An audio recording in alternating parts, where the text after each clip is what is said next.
Eh, sayon. Malitis ako dito noodles, be. Sugo na po, dili ra ba mga tag-og sukli? Mahatag na lagi ko. Sa unang gali, wa ni mo gihatag.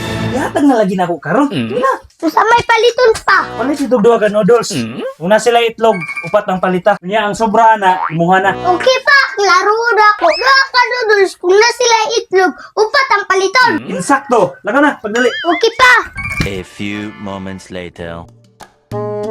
Papa, naram noodles pa. Upat ka buok. Anong upat man ikabuok? Wala na sila itlog? Na, mao galing upat akong gipalit. Ano man to ka noodles? Upat ka itlog ang aking ipapalit sa imuha. Ang klaro atong ingon nimo pa. Duha ka noodles, kung na itlog, upat ang paliton. Kung ganino, upat ang paliton kung may itlog. Yung sa manin mo pagpalit. Nangutan ako sa tindera kung na ba sila itlog. Ngayon siya, oo, naa. Maotong upat ka noodles akong gipalit. Sunod gali pa kung malugo ka. Tarunga para dili ka maipit.